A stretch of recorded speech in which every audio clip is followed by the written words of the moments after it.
നാട്ടിപ്പാ. Hello girls, welcome back to my channel. അപ്പോൾ ഞങ്ങൾ ഇന്ന് കുവൈറ്റിൽ നിന്ന് നാട്ടിലേക്ക് പോവാണ്. ആലപ്പുഴയിലാണ് ഞങ്ങളുടെ നാട്. രാവിലെ 8 മണിക്കായിരുന്നു ഞങ്ങളുടെ ഫ്ലൈറ്റ്, കണക്റ്റിംഗ് ഫ്ലൈറ്റ് ആയിരുന്നു. അപ്പോൾ ഞങ്ങൾ രാവിലെ തന്നെ ഇറങ്ങി ടാക്സി പിടിച്ചാണ് എയർപോർട്ടിലേക്ക് പോയത്. അങ്ങനെ എയർപോർട്ടിലെത്തി ചെക്കിംഗ് ഒക്കെ കഴിഞ്ഞു ഞങ്ങൾ അകത്ത് കയറി. പിന്നെ ഫ്ലൈറ്റ് വരാൻ വെയിറ്റ് ചെയ്യായിരുന്നു. ഞങ്ങളുടെ 25th ഗേറ്റ് ആയിരുന്നു. ഞങ്ങളുടെ രണ്ടുപേരുടെയും ഒരുമിച്ചുള്ള ഫസ്റ്റ് ഇൻ്റർനാഷണൽ ഫ്ലൈറ്റ് ആയിരുന്നു കേട്ടോ. പിന്നെ നാട്ടിൽ ആരോടും പറയാതായിരുന്നു പോകുന്നത്. അതിൻ്റെ എക്സൈറ്റ്മെൻറ്റും ഉണ്ടായിരുന്നു. അവിടെ ഇരുന്ന് ഞങ്ങൾ രണ്ടുപേരും നാട്ടിൽ ചെന്നിട്ട് എങ്ങനെ സർപ്രൈസ് കൊടുക്കാം എന്നുള്ള പ്ലാനിങ്ങിലായിരുന്നു. അതിനിടയ്ക്ക് ഫ്ലൈറ്റൊക്കെ വന്നു. അതൊക്കെ കണ്ട് കുറച്ച് നേരം അങ്ങനെ ഇരുന്നു. പിന്നെ ഒരു ഫ്ലൈറ്റ് പൊങ്ങിപ്പോകുന്നത് കണ്ട് അതിൻ്റെ വീഡിയോസൊക്കെ എടുത്ത് സ്റ്റാറ്റസും സ്റ്റോറിയൊക്കെ ഇടാൻ വേണ്ടി ഇങ്ങനെ നോക്കിയിരിക്കുകയായിരുന്നു. കുറച്ച് കഴിഞ്ഞപ്പോഴത്തേക്കും ഞങ്ങളുടെ ഗേറ്റ് ഓപ്പൺ ആയി. പിന്നെ അതിൻ്റെ ഉള്ളിലും ചെക്കിങ് ഉണ്ടായിരുന്നു. അത് കഴിഞ്ഞ് ഞങ്ങൾ ഉള്ളിലേക്ക് നടന്നു.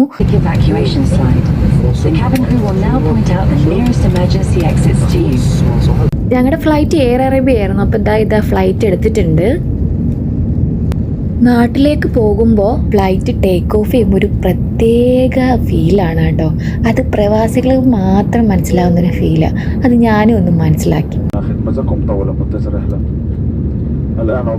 കുവൈറ്റിൽ വന്നത് നൈറ്റ് ആയതുകൊണ്ട് എനിക്ക് താഴത്തെ വ്യൂ ഒന്നും നല്ല രീതിയിൽ കാണാൻ പറ്റിയില്ല. ഇന്നാണ് ഈ വ്യൂസൊക്കെ നന്നായിട്ട് കാണുന്നത് കേട്ടോ. അടിപൊളിയായിരുന്നു. കുറച്ച് നേരം കഴിഞ്ഞപ്പോഴത്തേക്ക് നവലേട്ടൻ ഉറക്കമായി കേട്ടോ. ഞാൻ ഈ വെളിയിലോട്ടുള്ള വ്യൂ നോക്കി ഇങ്ങനെ ഇരിക്കുകയായിരുന്നു. എനിക്ക് ഈ പുറത്തെ കാഴ്ചകൾ കണ്ടിരിക്കാൻ ഭയങ്കര ഇഷ്ടമാണ്. പ്രത്യേകിച്ച് നമ്മൾ ഈ ഫ്ലൈറ്റിലൊക്കെ പോകുമ്പോൾ നമ്മൾ എപ്പോഴും പോകുന്നതല്ലല്ലോ. അതുകൊണ്ട് ഈ പുറത്തെ കാഴ്ചകളൊക്കെ കാണാൻ ഭയങ്കര ഇഷ്ടമാണ്. അങ്ങനെ ഒരു 3 hours കഴിഞ്ഞപ്പോഴത്തേക്ക് ഞങ്ങൾ ഷാർജയിൽ ലാൻഡ് ചെയ്യാൻ പോവാണ്. അപ്പോൾ ഷാർജയിലെ വ്യൂ ആണ് നിങ്ങൾ ഈ കാണുന്നത്. അങ്ങനെ ഷാർജ എയർപോർട്ടിൽ ഇറങ്ങിയിട്ട് അടുത്ത ഗേറ്റിലേക്ക് ഞങ്ങൾ നടന്ന് പോവാണ്. അപ്പോൾ നമ്മുടെ അടുത്ത ഫ്ലൈറ്റും എയർ അറേബ്യ തന്നെ ആയിരുന്നു. അതവിടെ കിടപ്പുണ്ട്. അപ്പോൾ നമ്മൾ അതിലേക്ക് കയറാൻ പോവാണ്. ഒത്തിരി ടൈം ലാഗ് ഒന്നും വരാതെ ഒരു 10-15 മിനിറ്റിനുള്ളിൽ തന്നെ നമ്മുടെ അടുത്ത ഫ്ലൈറ്റ് എടുത്തു കേട്ടോ.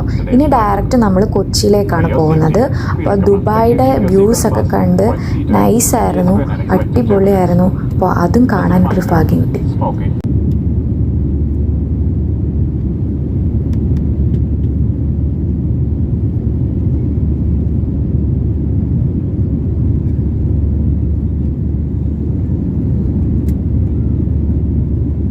കുറച്ച് നാളുകൊണ്ടുള്ള എൻ്റെ ഒരു ആഗ്രഹമായിരുന്നു ഫ്ലൈറ്റിൽ ടോയ്ലറ്റിൽ കയറണമെന്ന്. അപ്പോൾ അതും ഇപ്രാവശ്യം ഞാൻ സാധിച്ചു കേട്ടോ.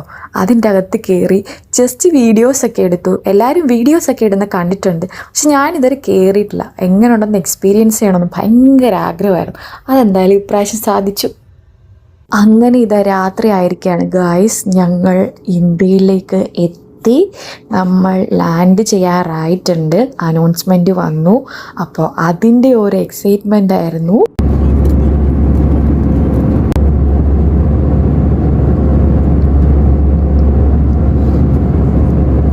അങ്ങനെ ഇതാ നമ്മുടെ താഴത്തെ വെട്ടമൊക്കെ കാണാൻ തുടങ്ങി. നമ്മൾ കൊച്ചി എയർപോർട്ടിലേക്ക് അടുത്തുകൊണ്ടിരിക്കുകയാണ് ഗായ്സ്. അങ്ങനെ ഞങ്ങൾ കൊച്ചിയിലെത്തി ഗായ്സ്, കേരളത്തിലെത്തി ഗായ്സ്. അങ്ങനെ നമ്മളിതാ കൊച്ചി ഇൻ്റർനാഷണൽ എയർപോർട്ടിലേക്ക് ലാൻഡ് ചെയ്തിരിക്കുകയാണ് ഗായ്സ്. ഈ ലഗേജൊക്കെ കിട്ടി പുറത്തേക്ക് പോകുമ്പോൾ ഉള്ള ഒരു സന്തോഷം അത് പറഞ്ഞറിയിക്കാൻ പറ്റത്തില്ല. അത് പ്രവാസികൾക്ക് മാത്രം മനസ്സിലാകുന്നതാണ്. ഞങ്ങൾ ആരോടും പറയാതെ വന്നോണ്ട് ഞങ്ങൾ വിളിക്കാൻ അറിയില്ലായിരുന്നു. നമ്മൾ ടാക്സിയിലാണ് പോകുന്നത്. അപ്പോൾ അടുത്ത പാർട്ടിൽ ബാക്കി വീഡിയോസ് കാണാം. Thank you for watching.